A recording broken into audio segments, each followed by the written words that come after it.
This question is, how do we as beings who are spiritually sovereign stay anonymous in this space if we aren't able to get out of things like even government housing? Okay. This was, I believe, a number one asking this question.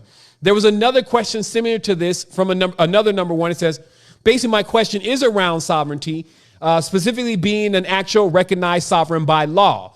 And they wanted to get into this topic a bit more. Didn't feel like it was really being covered inside of sovereignty mentorship as much. Wanted to understand kind of what's going on with that, okay, that aspect of sovereignty, all right? So I'm going to answer these two questions together because obviously what was also mentioned in that is they were aware that that first step is for sure spiritual sovereignty. So that is for sure the way we go with this. Now, with that being said, and this is a question directly about sovereignty and, you know, what's up with the achievements of sovereignty and where should we move next? Now that we've become spiritually sovereign, we're really able to now accept ourselves as the gods, you know, forgive or take. The reason why prayers don't get answered is because you're not using your power. You know, things are not, you know, you got babies dying and all that because you haven't intervened yet. So the gods are the people.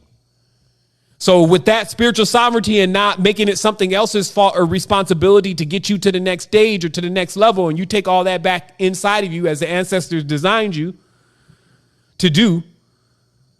Now, what about the physical sovereignty on the planet? Like laws, legalities, these kind of things. So obviously this has been something that I've researched, and I've been in many around me research this topic. Just being in the conscious community, you know, many pioneers of this. As I said before, Santos used to even go in on this, obviously. Yusuf El goes in on this. A few Moorish brothers go in on this. So there's a lot of knowledge out there about sovereign law, okay? Now, what's interesting is that just like I was telling you earlier, remember I was telling you that when the cycles change, the old laws and codes and stuff don't even work anymore? This is another great example. Right now, we have people going to these law books trying to figure this stuff out. But we're already in the wild, wild west. Meaning that the people that are functioning on this planet right now as sovereigns don't ask what they can and cannot do. They don't try to go find different instruments and papers and trust and all that. They don't even, that's the system that they laugh at. So you can see there's levels to this, right? So, because then you got another group like the corporations, and they always take advantage of these trusts and all that kind of stuff and what it can do. So I would assume that that's the one that we're referring to. So when I studied that structure, what it basically says is this. Every time you come into the public domain and make a transaction, you need to use that public instrument. They don't do that. They don't use those instruments. So it means that they got friends in their network that, look, I'm going to sell you. You want the castle in Versailles? I'll take 500 pounds of gold for it. Bet. There's no, okay, I'm going to send it to you via Bank of America, or I'm going to swipe this on the credit card, or we're going to enter this into the deeds and the lawyer and the county and all. There's none of that.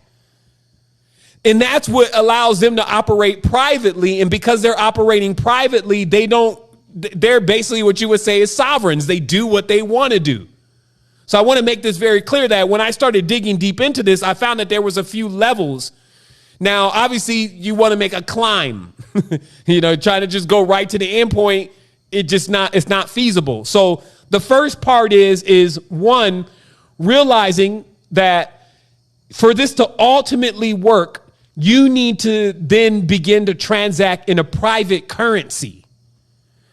This is why I said before that still cryptocurrency, still with all of its flaws, is introducing one core concept that did not exist within the previous transactional cycle, which was that there are coins that there's no affiliation. They're basically decentralized. There's no central bank to that coin. And what that creates is it creates a form of anonymity, because if you agree to take this coin and I agree to give it to you and we make a transaction, no one knows about that transaction. It gets lost in the sea of things. Unlike if we make a real transaction on the physical plane, even as low as $5,000 to $9,000, and I'm buying something from you, most of the time somebody is going to report that. because that's got to come out of somebody's bank account. And then they're going to need to explain where that 9,000 went and why it went to this person or why you pulled it out as far as money. So somebody's got to explain it. And that's what pulls it back into the system. So what is ultimately still a work in progress for the conscious community is basically being able to create our own private system of commerce. That means that at least enough of us would need to be producing the essentials for another one of us to be able to find that essential as valuable and to be able to transact it back with the same amount of currency that they've earned from the same nucleus.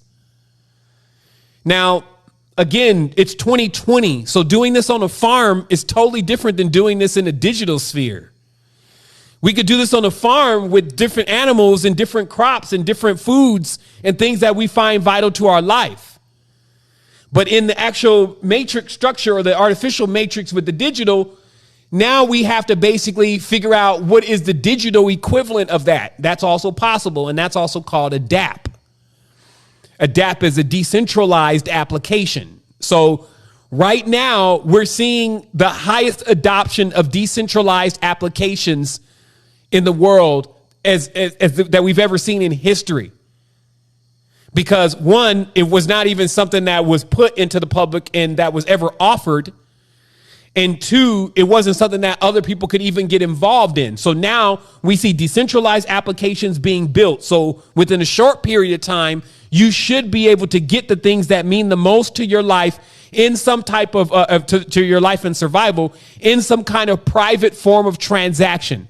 When this happens, this allows you then to step away from the table, which would normally put you back into the field of finances and then losing your rights because now you're using instruments that make you designated as a citizen, such as a social security number, such as even fiat currency. So to use their instruments, you must abide by their rules. And that means that you need to report it. Then it moves from a public it moves from a private to a public, which is a breach of sovereignty. Sovereignty, the biggest word behind that is privacy. It's not something that you should be asking for. It's something that you have as a right? But obviously that's not the case. So you're transacting in their system. Nothing is private, but then you have to transact in their system in order to fulfill the basic things that you need to get every day, like internet. So do you see how they built their structure is their internet may come right from Starlink with Elon. They know Elon. That's not in nobody's name. You see what I mean? So it's not, they've already built the structure. And so where we're at is we're building that structure. And, that's what I'm saying with so many different,